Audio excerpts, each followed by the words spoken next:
গল্প পয়েন্ট লিমিটেডের সকল গল্প শুনতে আমাদের চ্যানেলটি সাবস্ক্রাইব করুন আর শুনতে থাকুন শাহরিয়ার হোসাইনের রুম নাম্বার 102। কলেজে গরমে ছুটি দিয়েছে। আদি, রাজ, শুভ, সানি চার বন্ধু ঠিক করেছে কিছুদিনের জন্য বাইরে ঘুরতে যাবে। এবার কেউ কারো বাড়ি না গিয়ে ভিন্ন রকম অ্যাডভেঞ্চার ট্রিপে যাওয়ার চিন্তা করে। সবাই বিভিন্ন জায়গায় খোঁজ করতে থাকে।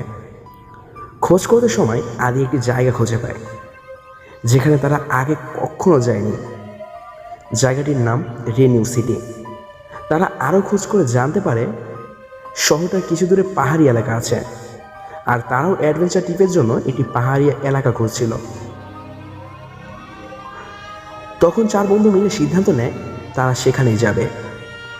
পরের দিন সকাল 10টা একটি গাড়ি রিজার্ভ নিয়ে চার বন্ধু রওনা দেয় রেনিউ সিটির উদ্দেশ্যে। গাড়ি তার আপন মনে চলছে। চারদিকে গাছপালা পিছনে ফেলে গাড়ি এগিয়ে যাচ্ছে। শুভ তার ডিএসএলআর ক্যামেরা নিয়ে প্রকৃতির সুন্দর মনোরম ছবি তোলার চেষ্টা করছে। ছোটবেলা থেকেই তার ফটোগ্রাফার হওয়ার অনেক শখ। আদি আর রাজের অ্যাডভেঞ্চারের প্রতি প্রচুর টান। ঘুরতে গেলে বা অ্যাডভেঞ্চারে যাওয়ার নাম শুনলেই তাদের আর দেখে কে। সানিও কার থেকে কম না। পাহাড়ে ওঠা তার বড় স্বপ্ন। মনে মনে আজ সে অনেক খুশি, হয়তো তার স্বপ্নটা পূরণ হতে চলেছে। সকাল করে দুপুর হয়েছে, মাথার উপর সূর্য তাপ ছড়াচ্ছে। সূর্যের কিরণ এসে গাছপালার উপর পড়েছে। আদিরা গাড়ি থেকে নেমে মুখে পানি দিয়ে নেয়। সামনের এক রেস্টুরেন্টে গিয়ে দুপুরের খাবার খেয়ে নেয়। খাওয়া পর্ব শেষে সবাই মিলে আশেপাশের বাগানগুলো দেখতে থাকে। শুভ বাগানের বিভিন্ন ফুলের আলাদা অ্যাঙ্গেল থেকে ছবি তুলতে ব্যস্ত। আদি, রাজ, সানি বিভিন্ন ফুল নেড়ে চেড়ে দেখছে আর ফুলের গ্রান নিচ্ছে। বিকেল প্রায় ঘনিয়ে আসার পথে। বাগান থেকে চলে যাওয়ার আগে চার বন্ধু একসাথে 4টি গোলাপ হাতে নিয়ে ছবি তোলে। বাড়ি ফিরে ছবিটি বড় একটি ফ্রেমে বাঁধাই করবে বলে ঠিক করে শুভ। রেনিউ সিটি পৌঁছাতে পৌঁছাতে অনেকটা আধার ঘনিয়ে আসে। আজকের রাতটা কাটানোর জন্য তারা একটি হোটেল খুঁজছিল। সন্ধ্যা তখন 6টা বাজতে চলেছে। অনেক খোঁজাখুঁজির পর তারা একটি হোটেলে দেখা পায়। রেনিউ সিটির 3তলা বিশিষ্ট বিল্ডিংয়ের সামনে ঝুলছে বড় একটি সাইনবোর্ড। তাতে লেখা হোটেল রেনিউ। রেনিউ সিটিতে হোটেলটি আবাসিক হোটেল নামে বেশ নামকরা বলা চলে।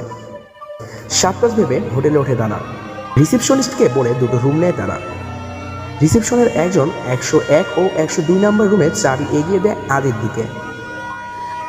শুভ আর রাজ 102 নম্বর রুমে গিয়ে ঢোকে। রুমটাতে বেশ মনোরম পরিবেশ, সুন্দর গোছালো। রুমের সাইডে বেলকনি দেখতে পেয়ে সেখানে গিয়ে দাঁড়ায় শুভ। সেখান থেকে কিছু দূরে পাহাড়গুলো সুন্দরভাবে দেখা যাচ্ছিল। সন্ধ্যায় সূর্য লাল রক্তিম রং ধারণ করছে। পাহাড়ের পিছন দিয়ে ধীরে ধীরে লুকিয়ে যাওয়াতে অসম্ভব সুন্দর লাগছিল দৃশ্যটাকে। এমন সুন্দর মুহূর্ত আর একটি ছবি না তুলে যেতে চাইছিল না শুভর মন। তখন ক্যামেরাটা তুলে ধরে সুন্দর দুটি ছবি তুলে নেয় শুভ। তারপর আরও ভালো ছবি পাওয়ার আশায় আশেপাশে ক্যামেরা ঘোরাতে গিয়ে ক্যামেরায় একটি ছায়া লক্ষ্য করে সে।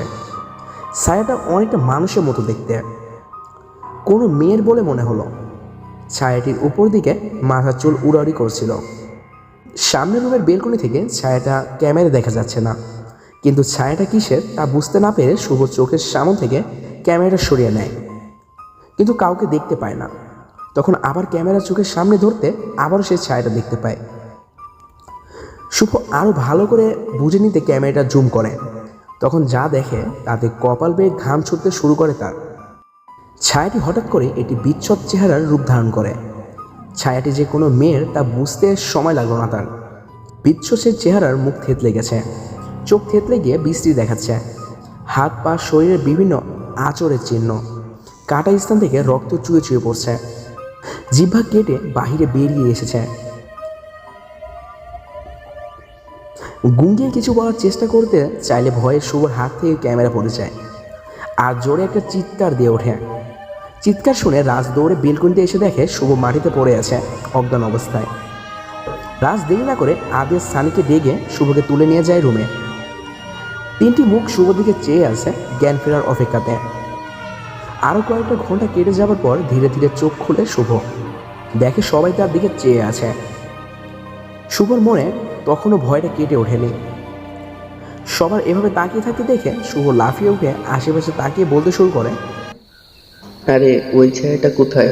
ছায়াটা এখানেই ছিল। কিসের ছায়া? কার ছায়া? রাজ অবাক হয়ে জিজ্ঞেস করে শুভকে। একটা মেয়ের ছায়া, একদম বিভৎস চেহারা।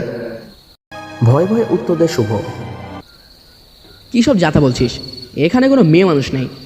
সারাদিনের ক্লান্তির জন্য ভুলভাল কিছু দেখেছিস হয়তো। আর ছবি তোলার নেশাটা একটু কম কর, না হলে চোখের সমস্যা এভাবে হতে শুরু করবে। আদি ধমকে শুনে শুভকে বুঝ দেওয়ার চেষ্টা করে। আদি শুভকে আর কিছু না বলে উত্তেজিত হওয়া থেকে ঠান্ডা হতে বলে চলে যায় নিজের রুমে। রাতে খাবার পর্ব শেষ করে সবাই ঘুমিয়ে পড়ে। রাত প্রায় 3টা। খট করে হওয়া আওয়াজে শুভর ঘুম ভেঙে যায়, কিন্তু শব্দটাকে তেমন পাত্তা না দিয়ে সে ওয়াশরুমে যায়। নিজের কাজ সেরে মুখ ধুতে বেসিনের সামনে আসে। সামনে একটি বড় গাছের আয়না আটকানো, তার পাশে টাওয়াল। মুখ ধুয়ে টাওয়ালটা হাতে নিয়ে মুখ পরিষ্কার করতে সময় আবার সেই শব্দ। এবার সে স্পষ্ট শুনতে পেল কারো গোঙানি আওয়াজ। শব্দটা ধীরে ধীরে বাড়তে থাকে, যেন তার আশেপাশে কেউ গোঙাচ্ছে।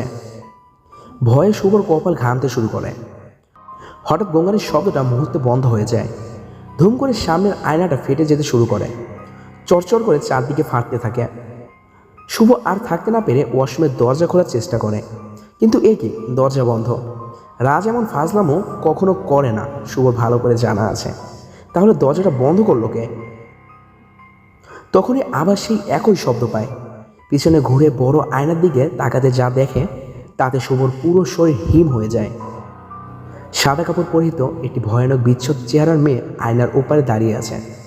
তার লম্বা লম্বা চুলগুলো সামনে থাকায় চেহারাটা ভালো করে বোঝা যাচ্ছে না, কিন্তু শুভ ঠিকই বুঝেছে এবার তার সাথে ভয়ানক কিছু একটা ঘটতে চলছে, যা তার কল্পনাতীত। শুভ আর কিছু ভাববে তার আগে আয়নার ওপারে মেয়েটি ভয়ঙ্কর গলায় আর্তনের সুরে চিৎকার দিয়ে ওঠে। তার চিৎকারে চারদিকে ঝড় তুলে দেয়। শুভ চিৎকারের শব্দটা সহ্য করতে না পেরে দু হাতে কান চেপে ধরে বসে যায়। আর সে সময় দরজা হালকাভাবে খোলা দেখতে পারে শুভ।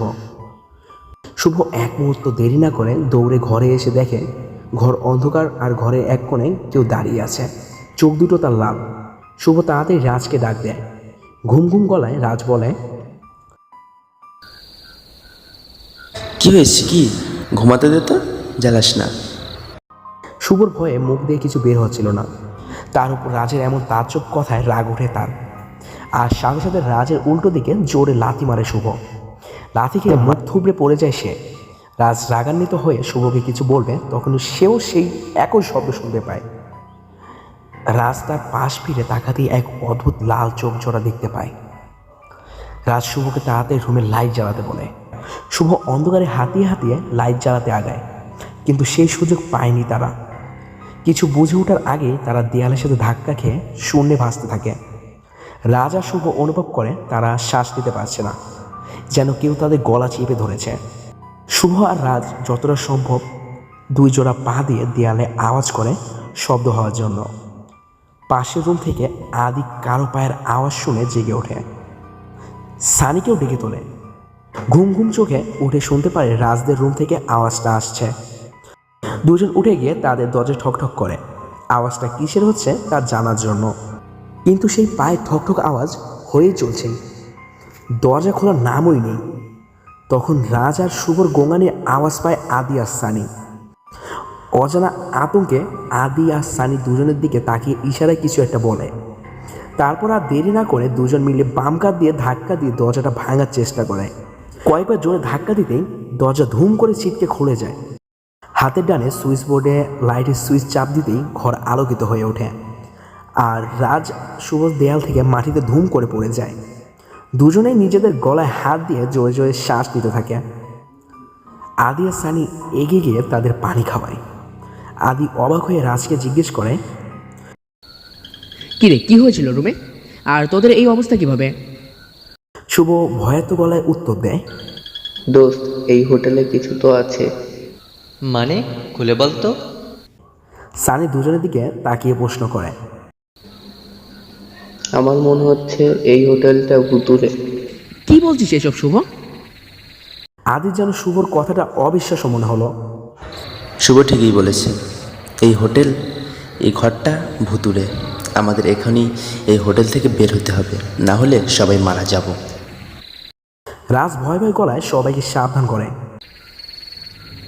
কিন্তু এত রাতে আরেকটা হোটেল পাবো কোথায় আমরা?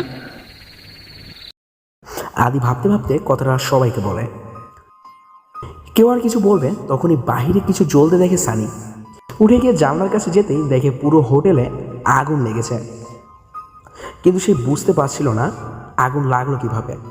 সানি দৌড়ে এসে বিষয়টি জানায় সবাইকে। সাতপাশ ভেবে তারা তাড়াতাড়ি এই হোটেল ছাড়ার চিন্তা করে। রাজ আর শুভকে উঠিয়ে জীবন বাঁচাতে হোটেলের মেইন গেটের দিকে দৌড় দেয়।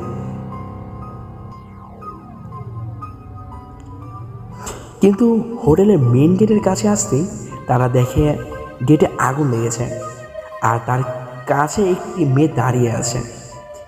এটা সেই মেয়ে যাকে শুভ তার ক্যামেরাতে দেখেছিল। চারিদিকে আগুনের শিখা ধীরে ধীরে বেড়ে যাচ্ছে। চারজন আর কিছু না ভেবে দৌড়ে জীবনের বাজি রেখে আগুনের মধ্যে দিয়ে লাফিয়ে বাইরে আসতেই মাথায় আঘাত লেগে অজ্ঞান হয়ে যায়। তারপর আর কিছুই মনে নেই কারো। পরের দিন জ্ঞান ফিরতে চারজন নিজেদের হাসপাতাল আবিষ্কার করে। সুস্থ হবার পর সেদিন বিকেলেই তারা হাসপাতাল থেকে বেরিয়ে আবার সেই হোটেল রেনিউয়ের সামনে গিয়ে দাঁড়ায়। কিন্তু সেখানে গিয়ে তারা আরও অবাক হয়ে যায়। দেখে হোটেলটি পোড়া ও পরিত্যক্ত অবস্থায় পড়ে আছে। বিল্ডিংটি দেখে মনে হচ্ছে যুগ আগের পরিত্যক্ত বিল্ডিং এটি। আশেপাশে মানুষদের কাছে হোটেলের বিষয়টি জিজ্ঞেস করে। নানান অদ্ভুত খবর পায় তারা চারজনেই। সবার মুখেই আগে একটা কথাই আসে, তা হলো হোটেলটি অভিশপ্ত। প্রতি বছর অক্টোবরের 4 তারিখে এই হোটেলে অদ্ভুত সব ভূতের কাণ্ড ঘটে, কিন্তু হোটেলের ম্যানেজার আর মালিকের ছেলের আচরণ স্বাভাবিক দেখাতো না। তারা চারজনই হোটেলটির মালিক। ম্যানেজারের বিষয়ে খোঁজখবর নিয়ে তাদের পুলিশে মালিকের ছেলে আর ম্যানেজারকে পুলিশে ধরিয়ে দেয়।